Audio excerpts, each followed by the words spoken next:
Right. Well, we are going to get started. Welcome, everyone. My name is Laura with the Plano Public Library. I want to thank you all for joining us for today's program. Please note your microphone and video have been turned off. If you have any questions, you can type them into the chat. Heather will be monitoring the chat to assist you with any issues and bring questions to my attention. We will also be sure to leave time for questions at the end. We do have a few housekeeping reminders that we would like to share with everyone. Please note this program is being recorded and will be made available on the Plano Public Library YouTube page for later viewing. Soliciting business or selling merchandise during library virtual programs is prohibited. Please show respect for our presenters and one another throughout the program. Zoom provides live captioning. The option is available in the Zoom toolbar. And Laura, if I can jump in really quick, everyone, I have enabled both the chat option and the Q&A. So please feel free to drop your questions in whichever area you prefer.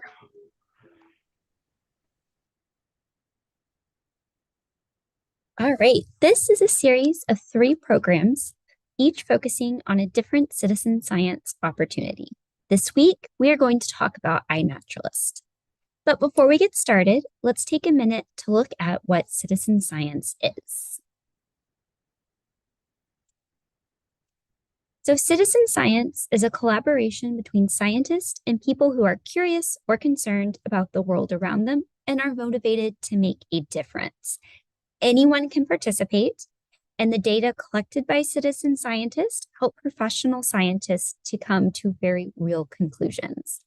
In the photograph on the screen here, that is a group of citizen scientists helping a National Park Service park ranger do, I believe it was a mountain goat survey.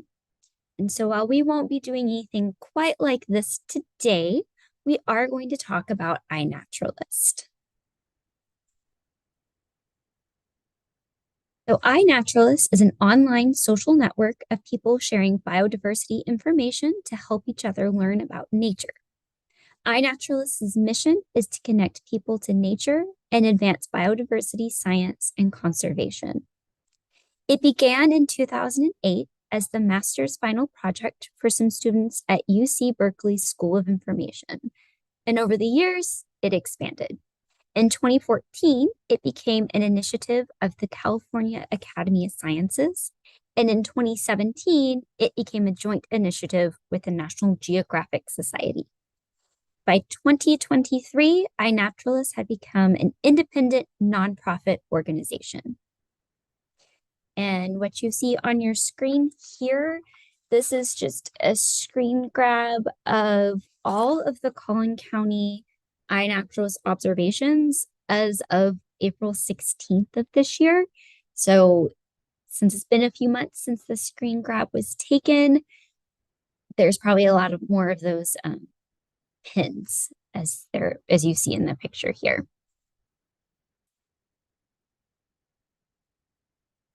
So using iNaturalist. Now, iNaturalist is a crowdsourced species identification system and an organism occurrence recording tool. So what does that mean? This means that you can use iNaturalist to record the plants, fungus, and animals that you see, as well as get help with identifying what they are. So it does not record all ecological phenomena, so like rocks or water features. It is only going to record plants, animals, and fungus. There is a web version, and iNaturalist is available as a free app for both Apple and Android devices. Today, we'll be talking about iNaturalist and its features. So we will briefly discuss setting up your iNaturalist account, but the intent of this program is to introduce citizen scientists to iNaturalist. And while we are going to start on the web version, you will see some screen grabs from the app version. This is the Android version that you'll see on the screen. There's no difference between Android and Apple, but some of the graphics may look just a little bit different. So I will talk about creating an iNaturalist account using the web version, but you have the option to also create your account using the app. So you're going to want to begin on iNaturalist's main page, which Heather has dropped into the chat. And you'll see where it says log in or sign up in the top right-hand corner. And you are going to need an email to create your account. And so on the right of the screen, you do see what it looks like when you are creating your account. And you must agree to the terms of use, privacy policy, and community guidelines in order to create your account. Consenting to allow iNaturalist to store and process limited kinds of personal information is required because iNaturalist needs to share usernames and emails to manage accounts. Clicking Learn More will make a window pop up with more details. Consenting to allow your personal information to be transferred to the US is for those users who live outside the US, but consent is required to create your account. Clicking Learn More will make a window pop up and it will have more details. And agreeing to license your photos, sounds, and observations so scientists can use your data is not required, but it is recommended. If you want your submissions to be usable by researchers, you will want to say yes to this. So once you've gone through and clicked each of those boxes, you will click Create an Account. And then if you'll give me just a moment, I am going to switch to iNaturalist's website and let's take a look at mine. And so you can see what it would look like. I've been using it for a few years, so there's already some stuff in there. But if you go to your profile page, which you can get to by clicking your picture and then clicking profile, there's a couple of things that you can edit. Go here, edit account settings and profile, and you can, how do you want your name to be displayed? You do not have to put your whole name on there. You can also have a bio, so you can just put in that little box whatever you want users to know about you. And then under account, you can choose your language as well as your time zone. Under notifications, it will let you select what type of notifications you receive. And these are going to be via email. And if you don't want an email every single day, you may not want to click this observation by people I follow, because you do have that option to follow people on iNaturalist. But anytime they upload something, it's all compiled into a kind of like a newsletter type email that you receive each morning. So if you prefer to receive fewer emails, you'll want to unclick that observations by people I follow. And over here under relationships is where you are able to block users. So if there's someone you just don't want commenting or looking at your observations, you can add them here. And then under content and display, you can decide if you want the common name or scientific name of things displayed when you use iNaturalist. So if you saw a northern cardinal, it would say northern cardinal, and then in parentheses, its binomial two name Latin scientific name. Or you can swap it to where it goes by scientific name with the common name in parentheses. Or if you really just want everything in Latin, you can pick scientific name. Now, there are some creatures out there that do not have common names, especially insects. So you may not get a common name for something, even if you have it selected. And then community moderation settings, that is down here. Because iNaturalist is a social network, other users can ID your observations. And we're going to get into this a little later. This can be very helpful if you are unsure of what you are looking at. But if you would rather others not be able to ID your observations, you can control those settings here. All right, I'm going to switch back to our presentation. And we're going to talk about using the app. So the app is the easiest way to upload your observations because you can use your smartphone to take pictures and upload them directly to the app. The process of adding an observation to an iPhone is similar to Android devices, as I mentioned earlier, but the graphics are going to look a little different. And you can view the step-by-step iPhone instructions on the Getting Started page on iNaturalist's website. So you're going to start at the main page of the app. It is titled My Observations. And so that is the screen grab there on the far left.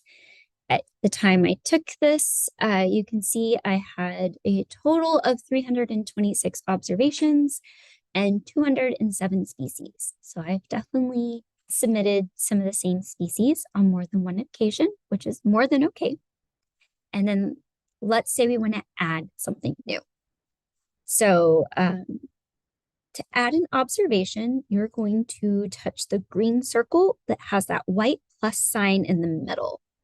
And you can start your observation by adding no media, taking a photo, choosing an image from your device, recording a sound, or choose a sound recording from your device. I typically choose an image from my device when I add an observation.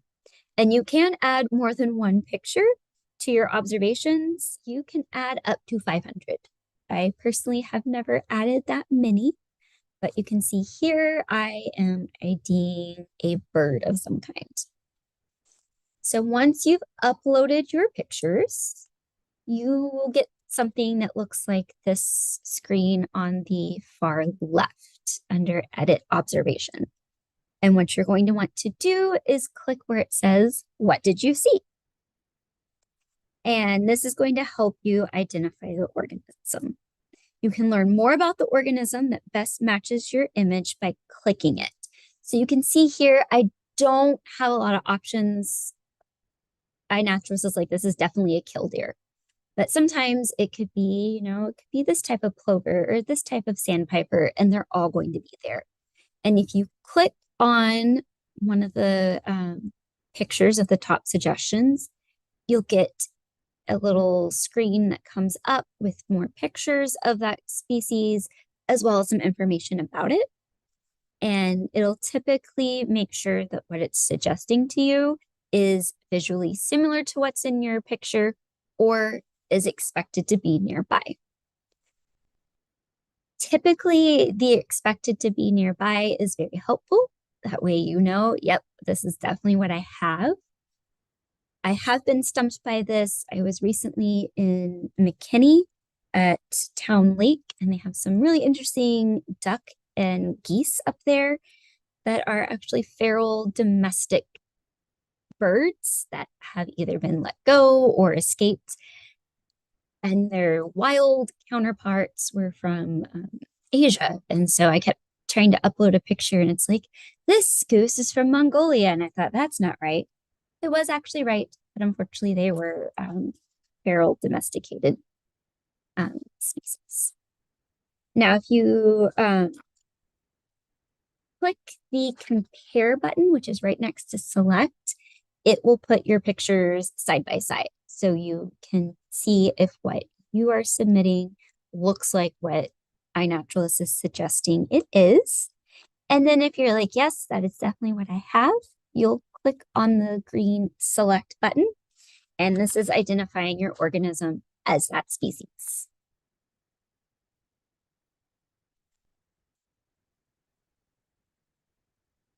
And it does give you the option to add more information under notes beyond what you entered in that observation. So looks like a little clipboard, you can put notes on there. And then date, time, and location typically should auto-populate. So you should not need to fill those in on your own. And then underneath the location, which it uses GPS to do that, has location visibility. And it gives you three options: open, secure, or sorry, obscured, and private. So open will show other users the location, which is the latitude and longitude of your observation. Obscured will make the latitude and longitude more general. And then private is going to post no location information at all.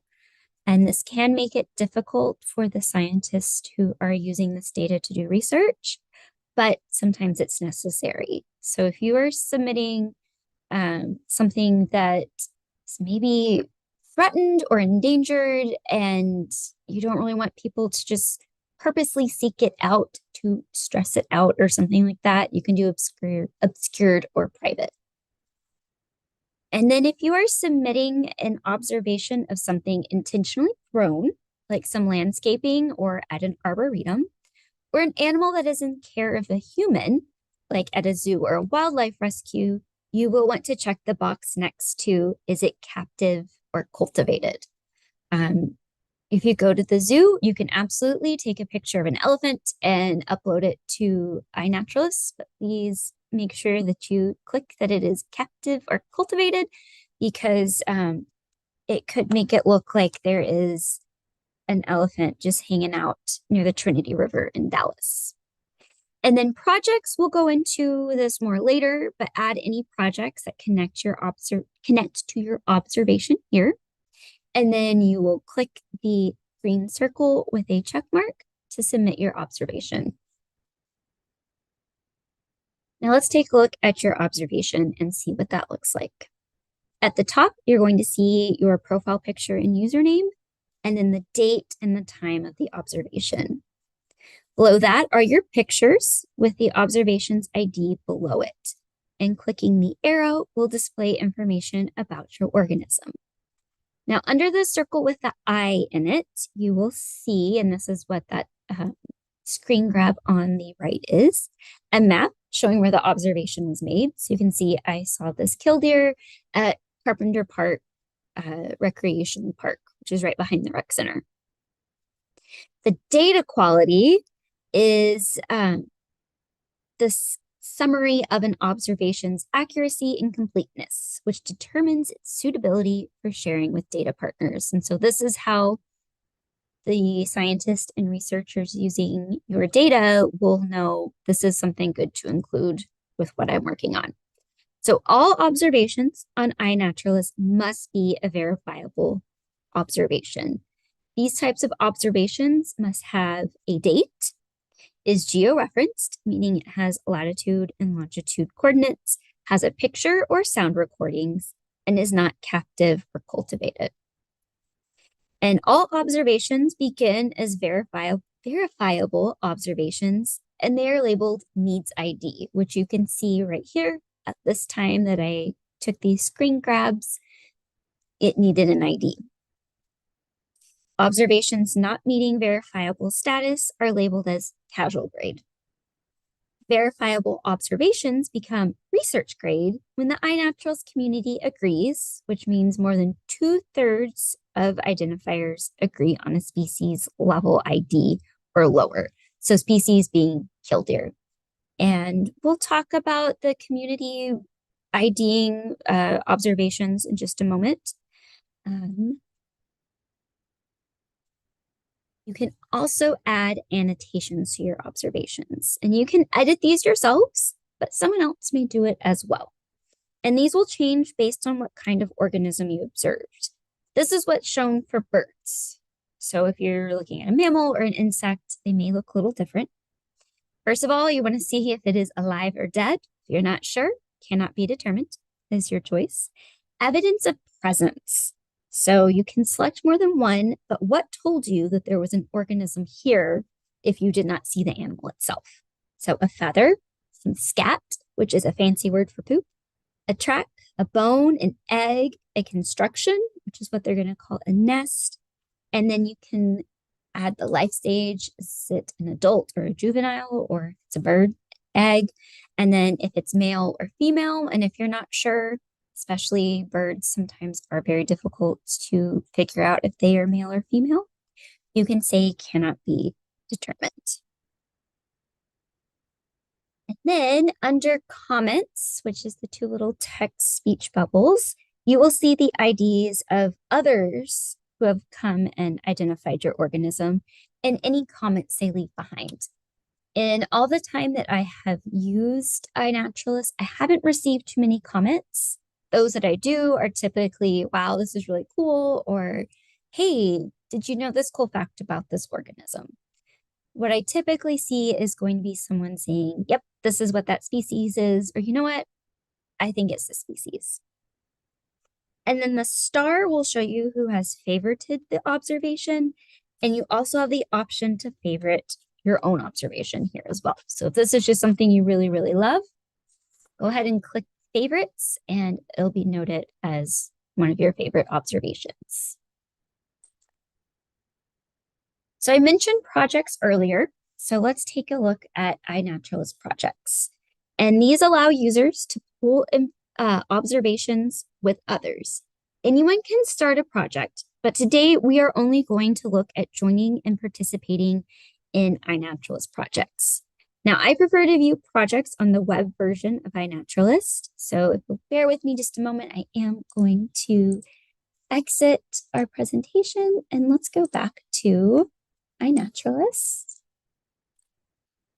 And we're going to get there under the community tab, hover over it, there's some people, and then there's projects. So let's click projects. And there's a lot here. You can search for a project that interests you. And an easy way to find a project you can participate in is to do a search for Texas. And then clicking on a project's name will take you to that project's main page. So let's just type in Texas and see what comes up. And there's quite a few. Let's go ahead and look at all Texas natures. And when you're deciding on if you want to join a project or not, you'll want to click on the terms and rules, which is going to be right here at the top. And this lets you know what you need to do in order to submit your observation to this project, should you join. Now, most rules are fairly simple. For the plants of Texas, you just have to make sure you're making those observations in the state of Texas, and they must be plants. So basically, it's a plant that grows in Texas. And terms are typically similar among all the different projects. These are don't do anything illegal, don't trespass, don't use your observations for commercial gain. And then on the main page, let's get back to that. It's going to think about it for a minute. There we go. You can click on the About to learn more about the project. So this particular project is a repository for citizen science observations that are done through the Texas Parks and Wildlife mobile app, the Texas Nature Trackers. Now, if you think, I don't want another app, I have one, I have iNaturalist, you can pick something else. So let's head back and let's go to Plants of Texas.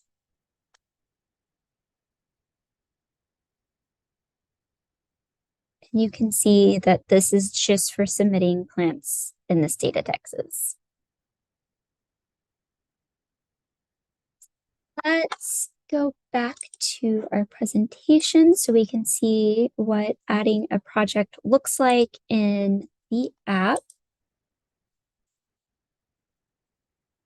So when you're editing an observation, you will click Add to Project at the very bottom. So it kind of looks like a little briefcase.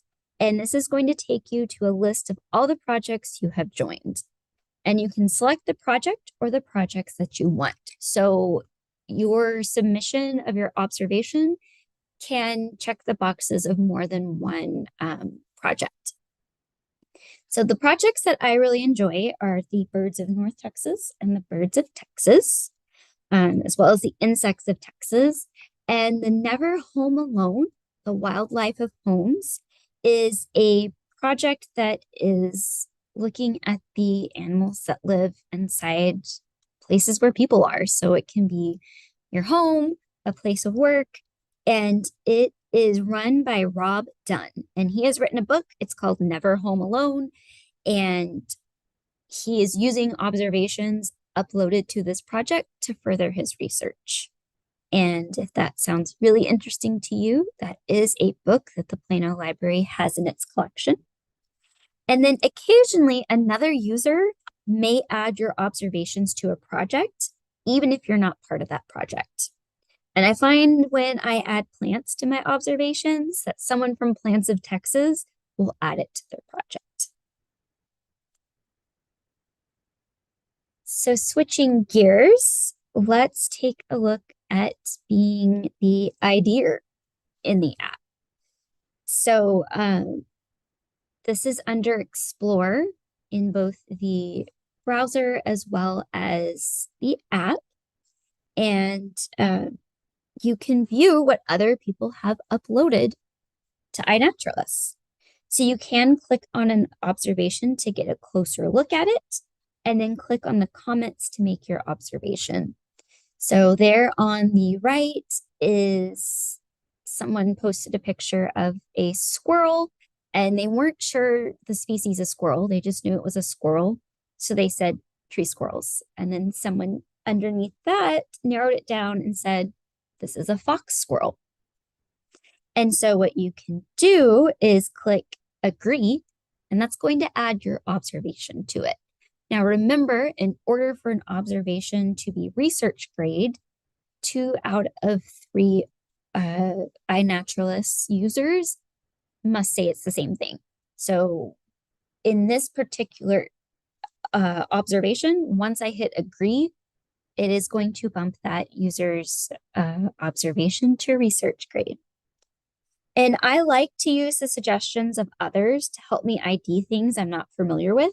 So if I see a bird and I'm really not sure what it is, or insects can be really hard, especially beetles. There's a lot of them, and they are typically either brown or black.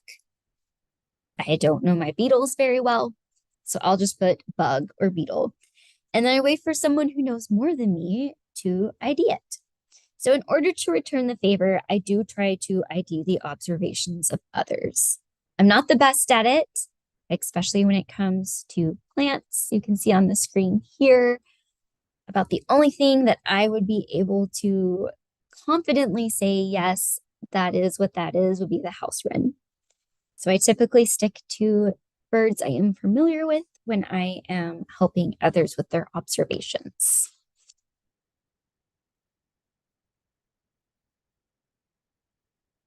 Now, if the social network aspect of iNaturalist is something that you wish to avoid, then Seek may be a better fit for you.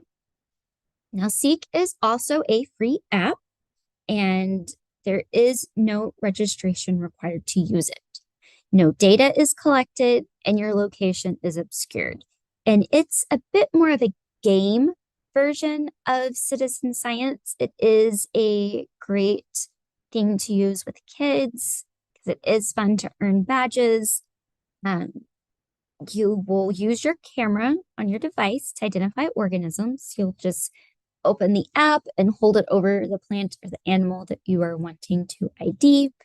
And then as you add species to what you are seeing, you'll get badges for it. So each time you submit a first observation, like your first frog, your first bird, your first squirrel, your first mammal, you'll get a badge. And then let's say you reach a certain number, you'll get another badge for this many observations. Now, something important to note about Seek, however, because it doesn't require registration, if you get a new phone, let's say you updated, got a brand new phone, you download Seek, everything that you did on your previous device will not carry over. So you will have to start again. So if you want to hold on to your observations, iNaturalist might be the better fit for you. You do not have to choose one or the other. If Seek just sounds like a lot of fun and you want to participate with it, a lot of people do refer to it as kind of like the Pokemon Go of the natural world. You can absolutely do Seek and iNaturalist. Just bear in mind, it's not going to carry over to another device. You can't access what you've done online. So if you get something really, really cool in Seek, you might want to upload it to iNaturalist as well so that you can hang on to that data. So now we've talked about using iNaturalist. Let's look at some really neat iNaturalist success stories. So these are things that are really neat. Everyday people have made some pretty neat discoveries. So this is the frosted phoenix moth. Now, iNaturalist user Hav Johnson, he is interested in birds and the outdoor world. And he was vacationing in New Zealand and decided one night to hang up a moth light on the balcony of his hotel. And the next morning, he was going through all the different moths that had been attracted to that light, and he saw this guy. He didn't recognize it. So he took a picture, posted it to iNaturalist, and it's a moth. Didn't put much more information beyond that.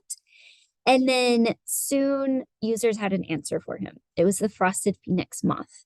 And this moth hadn't been seen in 65 years. And he was the first person to ever have photographed it. So scientists were able to confirm that the frosted phoenix moth is not extinct. It is still out there. And then he got the kind of the claim to fame that he was the first person to take a picture of it ever. If we want to draw out the timeline a little bit more, this is the Myoxostoma petavarianum, and this is a ocean-dwelling snail. And during one of Captain Cook's Pacific voyages back in the 1700s, a snail shell was collected and it was drawn. You can see that at the top of the slide there.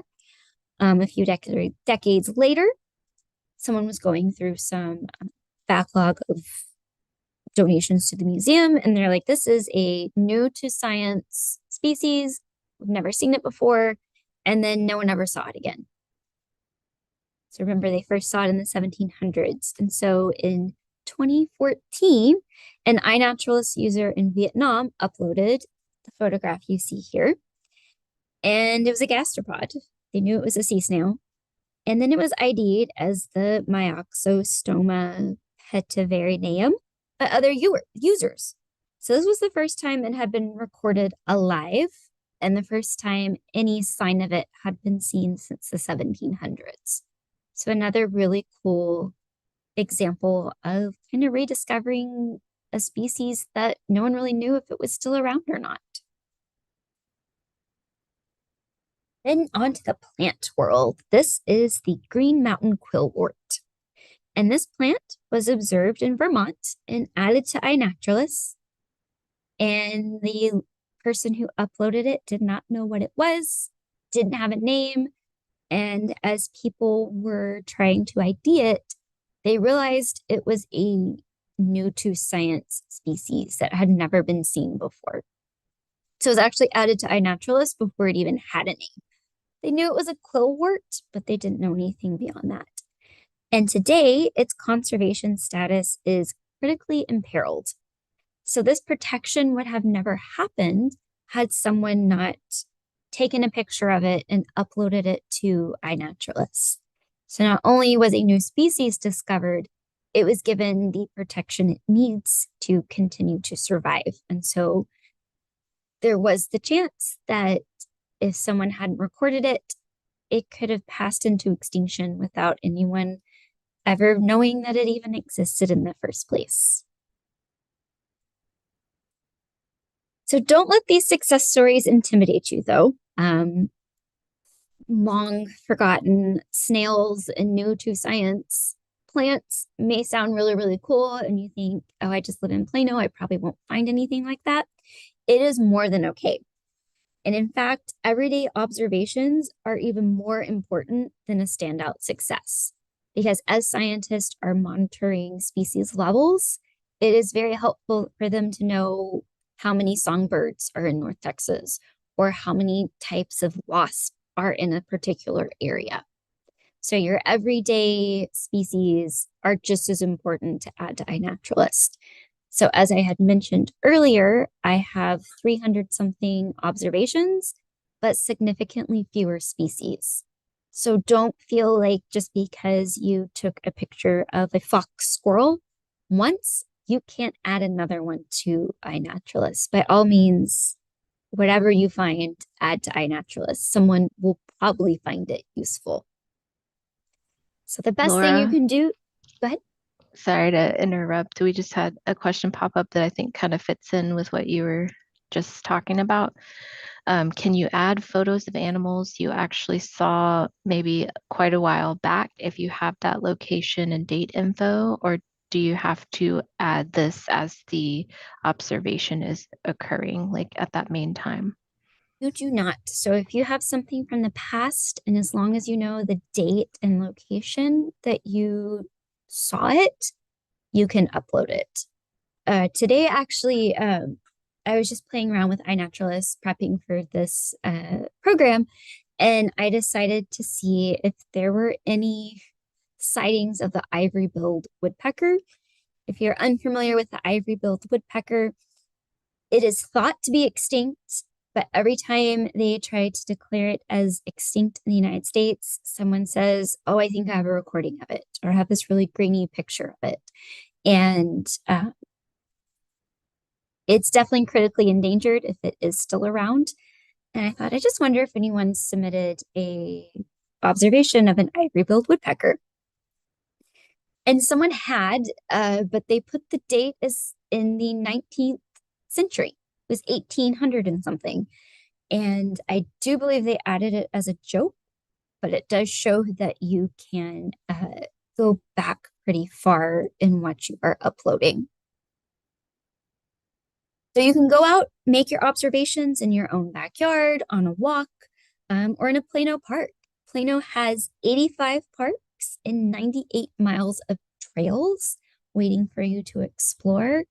Uh, there is an annual iNaturalist event in the early fall, so it has passed, where the city of Plano tries to get a count of their pollinators at Arbor Hills and Oak Point. So as you are uploading your observations, Plano Parks and Rec is looking at them to see, what's a good snapshot of who we have in our parks. We want these things here, so how can we encourage them to stay? So if they see an uptick in butterflies, they might make a point to maybe add a few more wildflowers and things like that. Again, don't feel like you have to go out into nature to make observations. Your backyard is a great place to start. I have done observations in parking lots. I do them frequently here at Davis Library, both in our parking lot and Prairie Meadow Park behind us. And then citizen science seems like something you really enjoy. On December 3rd, we have SciStarter and Zooniverse at 6 p.m. And SciStarter and Zooniverse are two citizen science platforms with a wide variety of project topics. So if the natural world is maybe not quite your thing, there are other disciplines looking for citizen scientists. And if you register for this program, it goes ahead and registers you for all sessions. So you are already registered for that December 3rd session. Right. If you have any other questions, I have another question for you here. Do yes, the photos that you have need to be saved to your phone, or can they be loaded from Google Photos or another cloud app?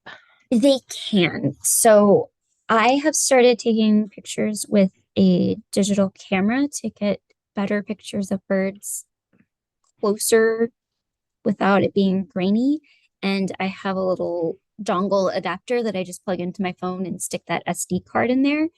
And you can navigate through your phone. I am only familiar with Android, so I wouldn't know what it would look like on an Apple device, but it does give you the options to pull from your phone's photos or somewhere else. So if you are logged on to your Google account on your phone, you can upload it that way. You can make an observation through the browser as well. So if you have those photos stored on your computer or a cloud location, you can access that through the browser version of iNaturalist.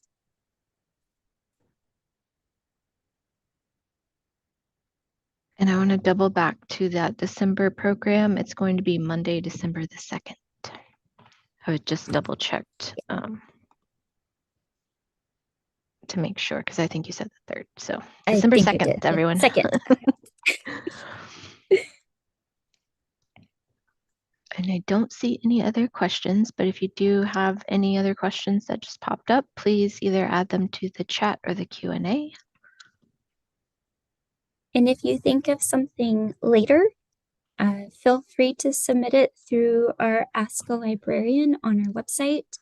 Whoever is looking at those as they come in will know if there is an iNaturalist question to send it my way.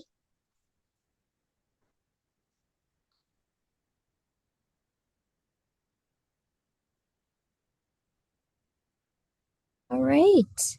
Well, we thank you for coming. We really appreciate you being here. Please be sure to stay up to date with Plano Public Library by following our social media pages. We have both Instagram and Facebook. And there you can, or on our YouTube page, you can find recordings of past programs and other materials on how to take advantage of everything the Plano Public Library has to offer. I did just think of this later this month. We do have an in-person program about another citizen scientist opportunity called Project Squirrel. It's going to be the Saturday after the Thanksgiving holiday at Schimmelpfennig. So more information about that can be found on our website.